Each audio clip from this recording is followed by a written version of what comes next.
every crime is a wound on the world. We're here to dissect it, layer by layer, to find the truth buried within. This is Anatomy of Crime. The cold of a New York City December has a unique character. It's not the dry, crystalline cold of other climes. It is a damp, penetrating cold that seeps from the concrete and the steel, a chill that seems to emanate from the very soul of the city, hurrying its already frantic pace. It's a cold that bites at the bone and makes the steam rising from the subway grates look like the city's own weary breath.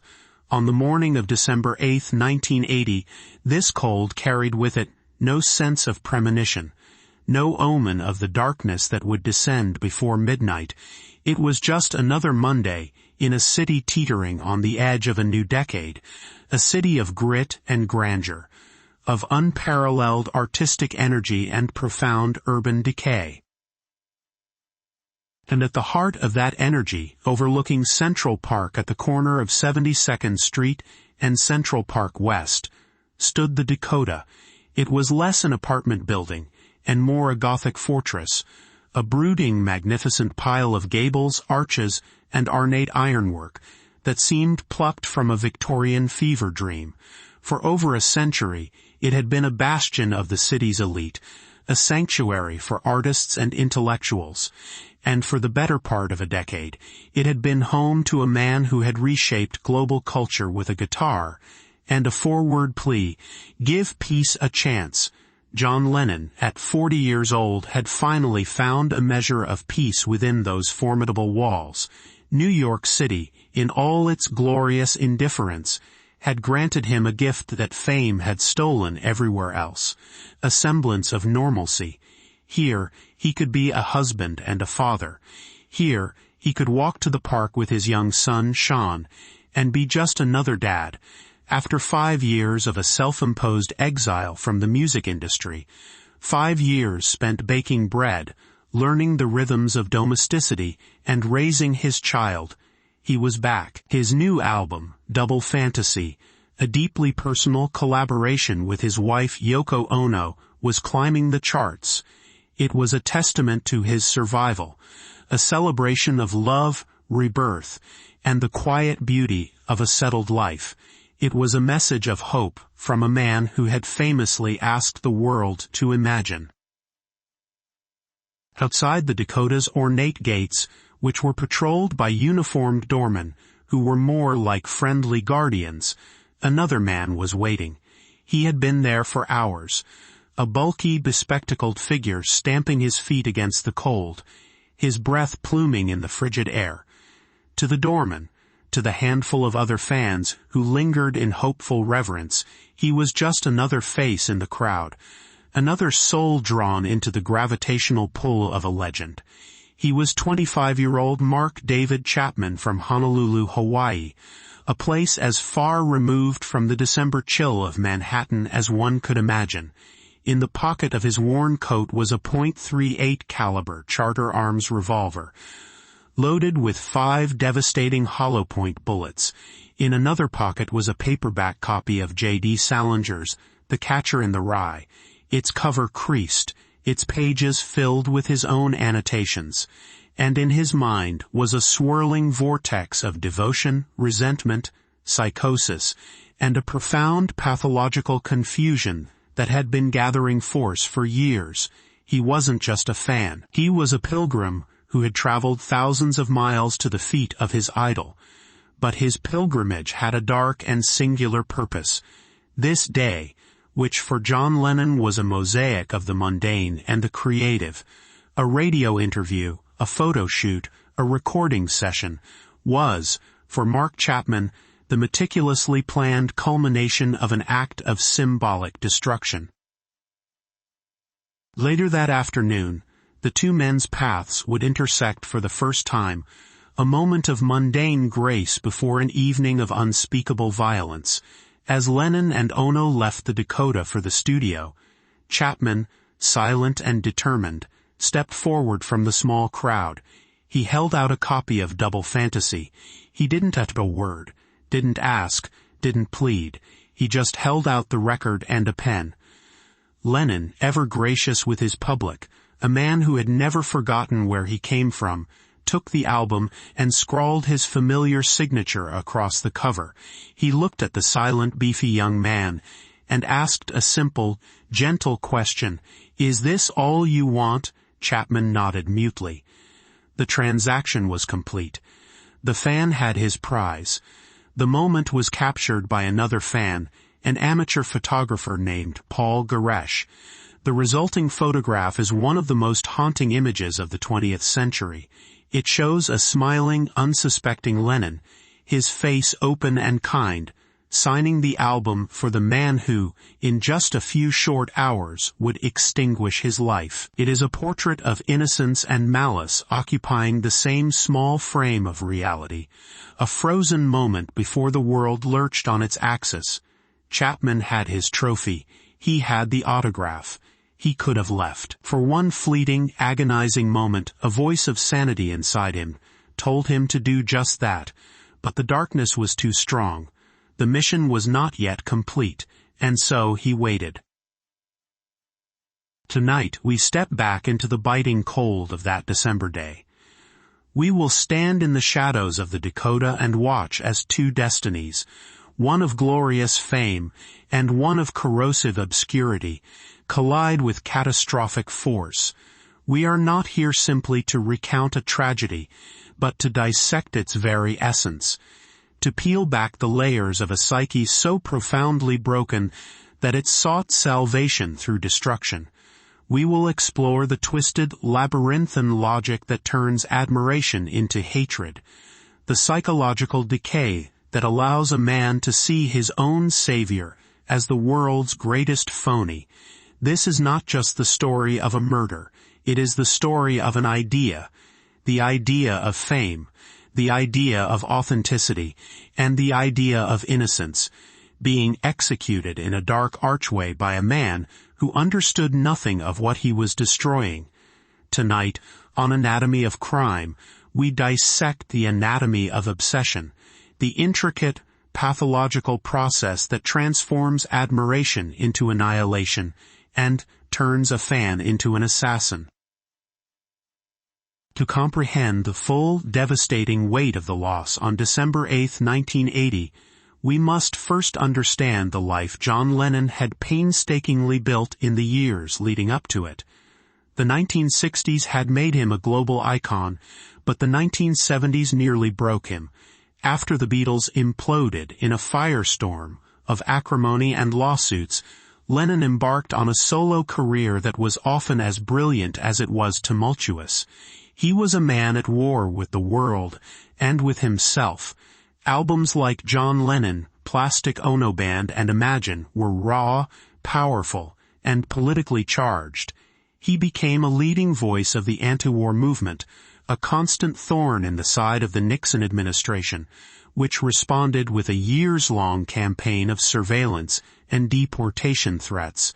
His life was a whirlwind of political activism, artistic experimentation, legal battles, and a period of alcohol-fueled separation from Yoko Ono that he famously dubbed his Lost Weekend, which actually stretched over 18 months. By 1975, he was exhausted, spiritually and creatively. Following the birth of his son, Sean, on his own 35th birthday, Lennon made a decision that was, for a man of his stature, almost unthinkable. He walked away from it all. He announced his retirement from music to become, in his own words, a house husband. While Yoko managed their sprawling business interests, John hung up his guitar and his revolutionary mantle to do something he felt he had failed at with his first son, Julian. To be a present, devoted father, he baked bread, meticulously documenting his successful and failed attempts. He learned to cook. He traveled the world with Yoko and Sean, but not as a Beatle. They explored Japan, Egypt, and South Africa, not as tourists in a bubble, but as a family seeking experiences. He found his anchor in New York City and specifically in the Dakota. The building wasn't just an apartment. It was a self-contained universe, a community. He found in the sprawling, anonymous metropolis a sense of freedom he couldn't find anywhere else. London was a fishbowl, but in New York, celebrity was just another part of the urban wallpaper. New Yorkers, with their characteristic nonchalance, would nod, say, "Hey, John," and move on. This quiet domestic life was a radical act of self-preservation. He was healing, not just from the psychic wounds of Beatlemania or his battles with the U.S. government, but from a traumatic childhood and the dizzying excesses of his own fame. Then, in the summer of 1980, the silence ended. During a sailing trip to Bermuda, the creative floodgates were thrown open by a life-threatening storm. Caught in a gale, with the captain and crew incapacitated by seasickness, Lennon, who had little sailing experience, was forced to take the helm for hours, steering the yacht through massive waves. He would later describe the experience as transformative. He felt exhilarated, terrified, and profoundly alive. He said the sea had no ego, no concept of him as a Beatle, and facing it down had washed away his insecurities. When he arrived in Bermuda, songs began to pour out of him. He felt renewed, energized, and ready to re-engage with the world, but on his own terms. The result was double fantasy. The album was a stark departure from his earlier solo work.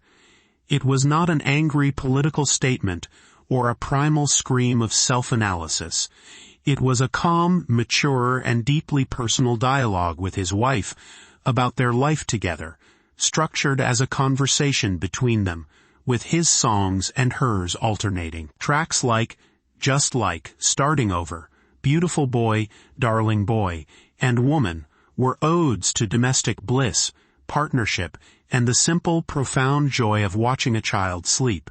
It was the work of a contented man, a man who had stared into the abyss of his own celebrity and had chosen family, love, and a quiet life instead. He was turning 40, an age he approached with a sense of optimism and clarity he hadn't felt in years. He had survived the storm, both literally and metaphorically, and he was ready to tell the world about it. The profound tragedy of his death is inseparable from this context. He wasn't killed at a moment of turmoil or despair. He was killed at the very apex of his personal happiness. Half a world away, in the sun-drenched, deceptively placid landscape of Honolulu, Hawaii, another man's life was moving in the opposite direction, spiraling into a vortex of delusion and failure. Mark David Chapman was a ghost, a man hollowed out by a lifetime of insecurity, and a desperate, failed search for a stable identity. Born in Fort Worth, Texas, and raised in Decatur, Georgia, Chapman's childhood was a terrain of fear and instability. His father, a staff sergeant in the Air Force, was a cold and violent man who regularly beat his mother. His mother, a nurse, was a passive victim. Chapman lived in a state of constant terror, cowering in his room, listening to the sounds of violence, praying for it to stop. To cope, he retreated into a rich fantasy world. He created an imaginary kingdom of little people who lived in the walls of his home. They were his subjects, and he was their all-powerful, benevolent king. In this fantasy realm, he was adored, respected, and in control, everything he was not in the brutal reality of his family life. This early psychological split, the creation of an alternate reality to survive trauma, would become a defining feature of his pathology. As a teenager, he was a bundle of contradictions. He was a loner who desperately craved acceptance, a user of LSD and other drugs, who then found a powerful, all-consuming solace in born-again Christianity. For a time, religion seemed to offer him a structure and a purpose. He became a camp counselor for the YMCA and was, by all accounts, very good at it. He was gentle, caring, and dedicated, particularly with children who were outsiders like himself. He traveled internationally with the YMCA, working with Vietnamese refugees at a camp in Arkansas, and even traveling to Beirut, Lebanon, narrowly avoiding the civil war that erupted there. It was during this period that his twin obsessions, John Lennon and The Catcher in the Rye, began to take root and intertwine. Initially, his love for the Beatles was pure, unadulterated adulation. He learned their songs on the guitar, grew his hair long, and even began wearing the round, wire-rimmed glasses that were Lennon's trademark. He married a Japanese-American woman, Gloria Abe, a kind and quiet travel agent, a decision that seemed to be another act of emulating his idol, who had found love with a Japanese artist. He saw in Lennon a fellow searcher, a voice of truth and rebellion. But this intense identification, this admiration, began to curdle into something toxic and unrecognizable. A key turning point, one he would cite repeatedly, was Lennon's infamous 1966 comment that the Beatles were more popular than Jesus. To the devoutly, rigidly Christian Chapman, this was unforgivable blasphemy. It planted a seed of resentment that would grow over the years, fertilized by his own mounting frustrations and failures. He watched Lennon's life from afar, and he saw what he perceived as the ultimate hypocrisy. How could the man who wrote the utopian anthem imagine a song that asks us to imagine the Dakota apartment, the country estates, the dairy cows he reportedly owned? Each detail became, in Chapman's mind, another piece of evidence in his prosecution of Lennon for the crime of phoniness.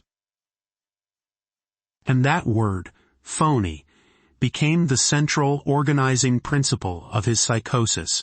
It was given to him by the other great obsession of his life. J.D. Salinger's 1951 novel, The Catcher in the Rye. Chapman didn't just read the book, he inhabited it. He believed, with the full force of his delusional conviction, that he was Holden Caulfield, the novel's alienated, disillusioned, and deeply troubled teenage protagonist. Holden wanders through New York City, a landscape he sees as populated almost exclusively by phonies, decrying the hypocrisy and corruption of the adult world while searching for a purity and authenticity he cannot find. Holden fantasizes about being the catcher in the rye, a heroic figure who stands at the edge of a cliff, saving children from falling into the phony world of adulthood. Chapman seized this fantasy and made it his own personal mission. He began signing his name Mark David Chapman, The Catcher in the Rye. The book became his Bible, his moral compass, his operating manual for navigating a world he no longer understood. He saw phonies everywhere, but the biggest, most unforgivable phony of all was the man he once worshipped. John Lennon, the man who sang for peace, was a millionaire. The man who challenged the establishment had become part of it. The man who had once been a symbol of youthful rebellion was now, in Chapman's eyes, a 40-year-old sellout. The internal logic of Chapman's delusion was now terrifyingly simple and lethally potent. To protect the world's innocence, to prove his own authenticity, he had to erase the great phony. He had to become the catcher in the rye by killing John Lennon. By 1980, Chapman's life in Hawaii was a shambles. He had worked a series of menial jobs, including as a printer, and most recently as a security guard, a position that gave him a uniform and a sense of authority he desperately lacked. But he was profoundly unhappy, increasingly suicidal, and his marriage was strained. He began to hear voices again. The little people from his childhood now returned as tormentors, urging him towards violence, goading him about his failures. His thoughts became a recursive, obsessive loop of John Lennon, Holden Caulfield, and his own perceived worthlessness, he began planning the murder with a chilling, methodical sense of purpose. In October of 1980, he quit his job as a security guard. On his final day, he signed out in the building's logbook, not with his name, but with John Lennon. Then, in a deeply unsettling moment, he showed his co-workers the hollow point bullets he had purchased for his recently acquired .38 revolver. He was testing the waters, hinting at the violence to come. Yet his warnings were simply brushed off as the strain. Later that month, he flew to New York for the first time, armed and ready to carry out his mission. For days, he staked out the Dakota. He saw Lennon and Yoko returning home one night and had a clear opportunity, but his resolve faltered. He later claimed that the power of his love for Lennon was still too strong. More likely, the enormity of the act, the fear, and the vestiges of his own conscience pulled him back from the brink. He flew home to Hawaii, defeated. In a moment of desperate transparency, he confessed his entire plan to his wife, Gloria. He showed her the gun, the bullets, and told her he had been obsessed with killing Lennon, but that the urge had passed. She was horrified and made him promise to see a psychiatrist. He made an appointment but never kept it. The obsession had not passed. It had merely gone dormant, gathering strength in the dark recesses of his mind. In early December, he told his wife he was flying back to New York, claiming he needed to be alone to write a children's book and clear his head. It was a lie. He took the gun, he took his copy of The Catcher in the Rye, and on December 6th, he checked into a YMCA near Central Park. The final act had begun. The morning of December 8th dawned gray, cold, and heavy with unspoken fate. Mark Chapman woke up early at the Sheraton Center Hotel, having moved from the more Spartan YMCA with the care of a priest arranging sacred objects on an altar. He placed his most treasured possessions on the hotel dresser, his passport, some cassette tapes of the Beatles, and his well-worn copy of The Catcher in the Rye. Inside the book's front cover, he had written, "To Holden Caulfield, from Holden Caulfield, this is my statement." He was scripting his own narrative, casting himself as the tragic hero in a story only he could understand. He was preparing for a future in which he would either be dead by his own hand or imprisoned for life. He then left the hotel and took a taxi to the Dakota. Arriving around mid-morning, he was preternaturally calm. Possessed by a chilling sense of purpose, he took up his position near the ornate gate, joining a small handful of other fans. For the next several hours, he simply waited, a statue of dormant violence, patiently observing the comings and goings of the building. He spoke to some of the other fans, including a young woman from Seattle named Jude. He chatted with the doorman, Jose Perdomo. He struck up a conversation with Paul Garesh, the amateur photographer who would later inadvertently document Chapman's last peaceful interaction with his victim. To everyone, he seemed a bit odd, perhaps more intense than the average fan, but not overtly threatening. He was just another face in the crowd, lost in the powerful orbit of a star. Inside the Dakota's sprawling apartment, John and Yoko's day was a whirlwind of creative and professional obligations. It began with a long, relaxed, and deeply personal interview in their sunlit kitchen with a team from San Francisco's RKO Radio. The tapes of that final interview are a poignant historical document. Lennon was in high spirits, funny, engaged, and filled with optimism about the future. He spoke lovingly of Yoko, of his devotion to Sean, and of his creative resurgence. He sounded happy and at peace, a man who had finally come to terms with his own legend. "My work will not be finished until I'm dead and buried, and I hope that's a long, long time," he said, a statement of heartbreaking irony. After the interview, They had a photo shoot with the famed photographer Annie Leibovitz for Rolling Stone magazine. Leibovitz wanted a shot of both of them naked, but Yoko was uncomfortable. Lennon, however, readily stripped off his clothes and curled himself into a fetal position, clinging to a fully clothed Yoko. The result is one of the most iconic images in music history, a portrait of raw vulnerability, love, and utter trust. Leibovitz, knowing she had captured something magical, promised him it would be on the cover. "You've captured our relationship exactly," Lennon told her, just before she left. Around 5 o'clock in the afternoon, the couple prepared to leave for the record plant studio on West 44th Street. They were working on a new song, a blistering avant-garde rock track by Yoko called "Walking on Thin Ice," on which Lennon played a jagged, powerful lead guitar.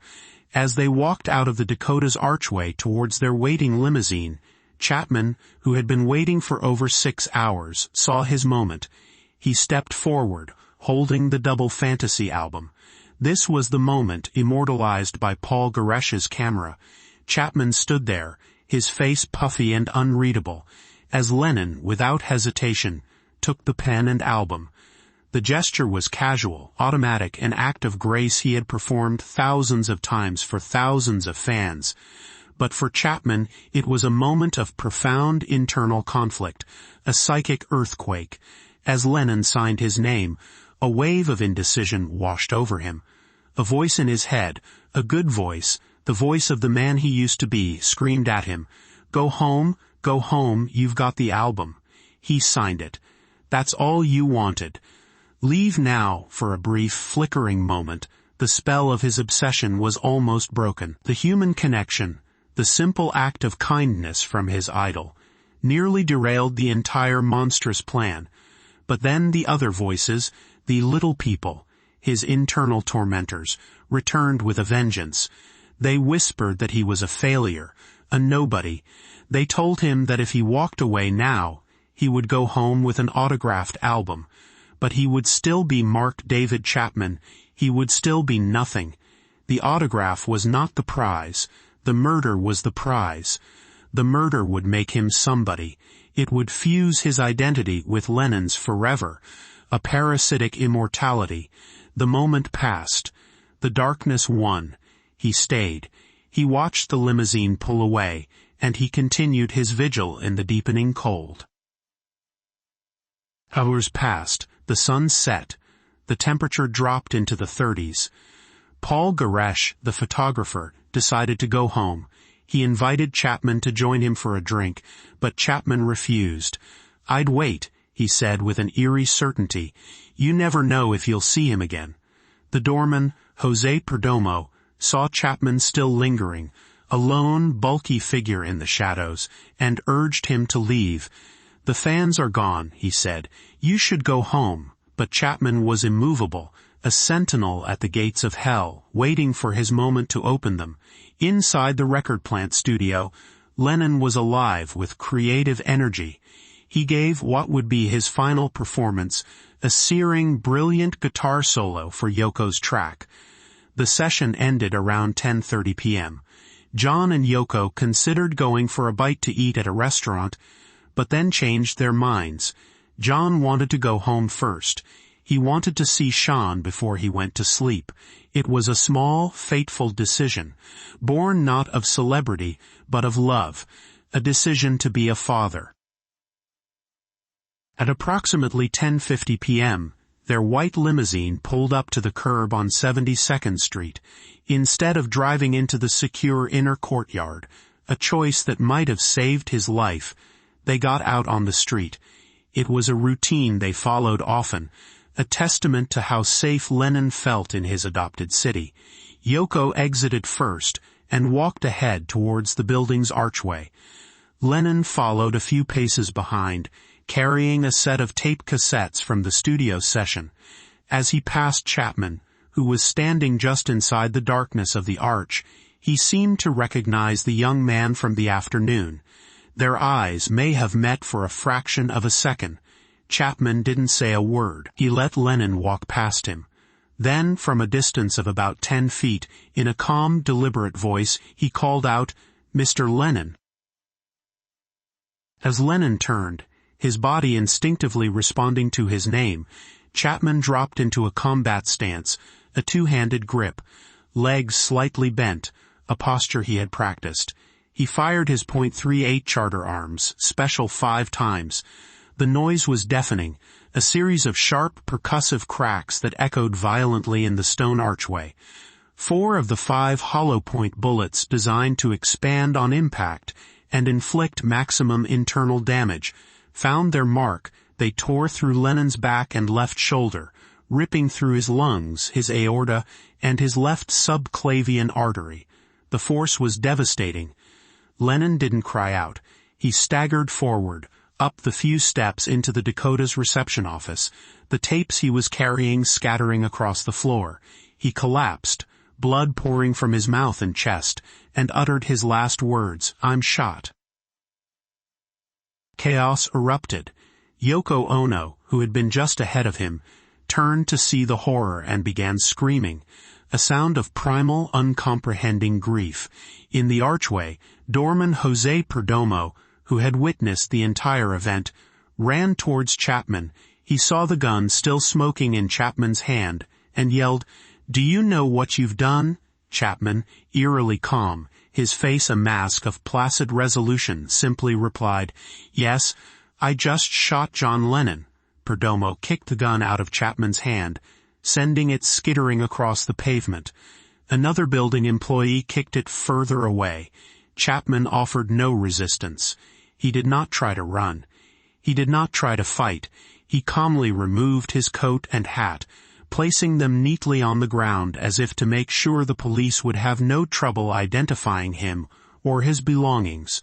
Then, under the flickering lights of the Dakota, as his victim lay dying just feet away, he pulled out his paperback copy of The Catcher in the Rye and began to read. The first police officers on the scene, James Moran and Bill Gamble, arrived within minutes to a scene of surreal horror. A global icon was bleeding to death on the floor, his wife was screaming hysterically, and the gunman was placidly reading a book as if waiting for a bus. Moran approached Chapman, who was leaning against the building. "I'm the one," Chapman said. Holding up his hands, Moran frisked him, cuffed him, and pushed him against the wall. The officer was struck by Chapman's complete lack of emotion. He seemed detached, almost serene. He was no longer Mark David Chapman, the nobody from Hawaii. He was now the man who had shot John Lennon. In his mind, the mission was complete. His statement had been made. Realizing the severity of Lennon's injuries, and that an ambulance would take too long, the officers made a split-second decision. They carefully lifted Lennon's limp body, a dead weight in their arms, and carried him to their patrol car. They raced through the streets of Manhattan to Roosevelt Hospital, just a few blocks away. In the back of the car, Lennon was gurgling, his life rapidly fading. Officer Moran tried to keep him conscious, asking him, "Do you know who you are?" Lennon reportedly moaned a response, a sound that could have been, "Yeah," before losing consciousness for the last time. At the hospital's emergency room, a team of doctors led by Dr. Stephen Lin worked furiously, a desperate battle against inevitability. But his injuries were too catastrophic.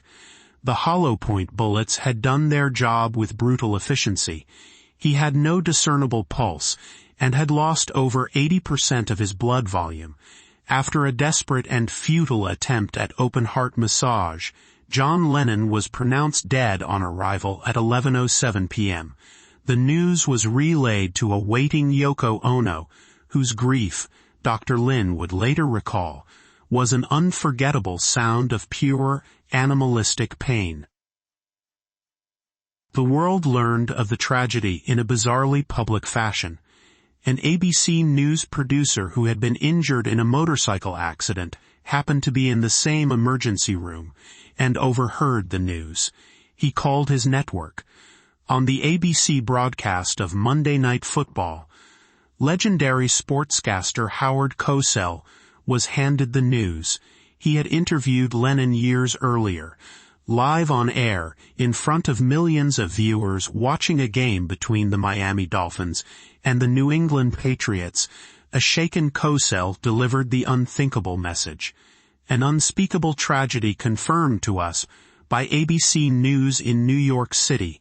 John Lennon, outside of his apartment building on the west side of New York City, the most famous perhaps of all of the Beatles, shot twice in the back, rushed to Roosevelt Hospital, dead on arrival. In that moment, the private horror in the Dakota's archway became a global trauma.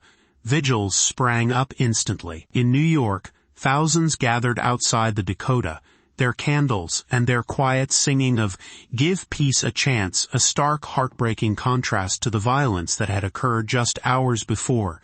The world wept, not just for a musician, but for what he represented, a dream of peace, a defiant hope that had been brutally, senselessly extinguished. Back at the 20th Precinct, Mark Chapman was being questioned. He was cooperative, almost eager to explain himself. He confessed immediately and in detail. His motive, he explained, was a tangle of narcissism and delusion. He wanted to be famous. He wanted to steal Lennon's fame and make it his own. But woven throughout this desperate desire for attention was the constant, obsessive refrain of the catcher in the rye. He told detectives that a large part of him was Holden Caulfield, but a small part of him must be the devil. He claimed he had a list of other potential targets, including Johnny Carson, Marlon Brando, and Elizabeth Taylor, but Lennon was the most accessible and, more importantly, in his mind, the most deserving of his judgment. He believed that by killing Lennon, he was not just committing a murder. He was making a profound artistic and philosophical statement. He was Holden Caulfield, sprung from the page to cleanse the world of its greatest fraud.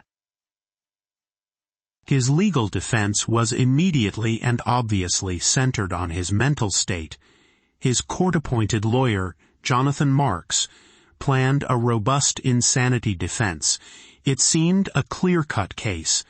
Chapman's bizarre behavior, his pathological obsession with the novel, his claims of hearing voices, all pointed to a man who was not legally responsible for his actions. A battery of psychiatrists for both the defense and the prosecution examined him. The consensus was that he was suffering from a variety of personality disorders and was in a delusional, psychotic state.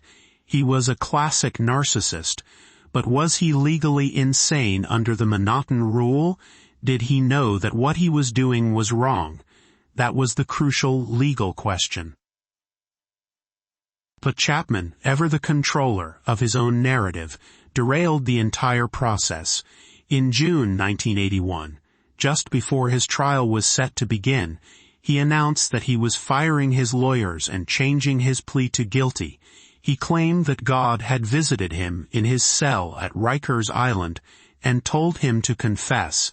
His lawyer was stunned and argued vehemently against it, believing Chapman was not competent to make such a decision and was effectively committing legal suicide. But the judge, after a lengthy hearing, found Chapman lucid and aware of the consequences of his actions. Chapman's reasons were complex and deeply narcissistic. He didn't want to be portrayed as crazy by a parade of expert witnesses. In his mind, an insanity plea would invalidate his statement. He wanted the world to see his act, not as the product of madness, but as a deliberate, calculated choice made by a sane man. He also seemed to relish the idea of his own punishment, a form of self-flagellation for his sins. On August 24, 1981, Mark David Chapman was sentenced to 20 years to life. When the judge asked if he had anything to say, he stood up and, instead of speaking, opened his copy of The Catcher in the Rye and read a passage. It was the passage where Holden tells his little sister, Phoebe, about his fantasy of being the catcher, saving the children. In the sterile silence of the courtroom, his final pathetic attempt to cast himself as a literary hero fell completely flat. The performance was over. Mark David Chapman was sent to Attica Correctional Facility, one of the toughest prisons in New York. He has been in protective custody for the entirety of his sentence, isolated from the general population due to the obvious danger he would face. He became eligible for parole in the year 2000 and has been denied every 2 years since, a recurring ritual of public judgment. At his parole hearings, he presents a strange and unsettling mixture of rehearsed remorse and enduring self-aggrandizement. He apologizes to Yoko Ono, often directly. He admits his actions were selfish, shameful, and for the glory. But in the same breath, he continues to analyze his own motivations with a kind of detached, academic interest, still trying to make sense of the statement he made. He has acknowledged the depth of his narcissism, admitting he saw Lenin not as a human being, a husband and a father, but as a two-dimensional image on an album cover, a symbol to be destroyed for his own self-glorification. His parole is consistently denied, often with the board stating that his release would not only be a threat to public safety, but would so deprecate the serious nature of the crime as to undermine respect for the law. The case of Mark David Chapman forced a horrifying re-evaluation of the relationship between celebrities and their public. It was a chilling harbinger of the modern age of stalking, a terrifying example of how celebrity worship, when filtered through the lens of profound mental illness, can metastasize into a sense of ownership and, ultimately, into a perceived right to destroy. Chapman felt he knew John Lennon. He had listened to his music, read his interviews, and constructed a detailed, idealized image of him in his own mind, when the real John Lennon, the complex, flawed, wealthy, and ultimately human Lennon, failed to live up to the revolutionary prophet of Chapman's imagination. The cognitive dissonance was too much for his fractured psyche to bear. He didn't kill a man. He killed a discrepancy. He killed the gap between his fantasy and reality. And what of the book, The Catcher in the Rye? For decades it has been saddled with a dark legacy, linked to assassins and would-be assassins, from Chapman to John Hinckley Jr., who shot Ronald Reagan.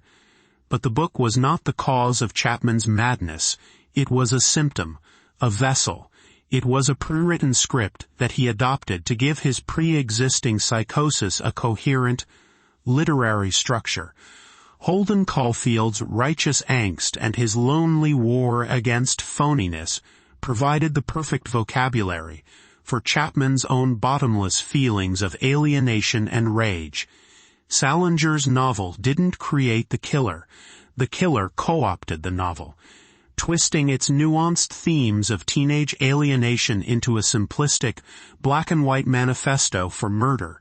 It was the ultimate act of a phony, using a book about authenticity to justify an act of supreme and selfish evil. The anatomy of this crime, then, is the anatomy of a profound and deadly delusion.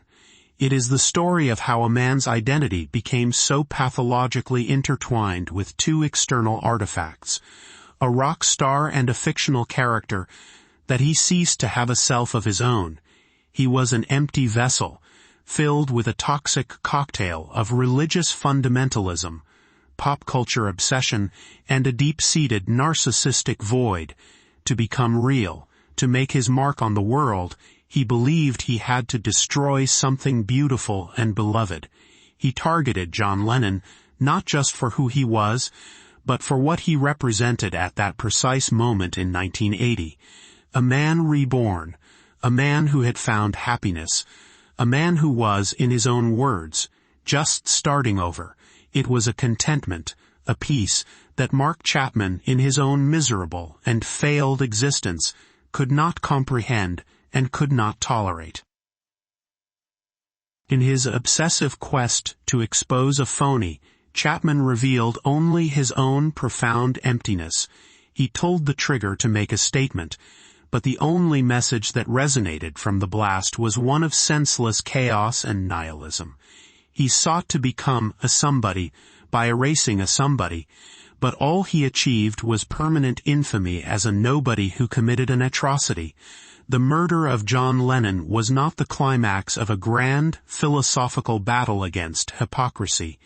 It was a fundamentally small and pathetic act, a final, desperate tantrum from a man whose own life had no meaning, who tried to steal significance by extinguishing one of the world's great lights. He did not become Holden Caulfield, the protector of innocence. He simply created a void, leaving behind a grieving family, a horrified world, and the chilling silence where a voice of peace used to be. This has been Anatomy of Crime, where the truth is never simple, but always worth seeking.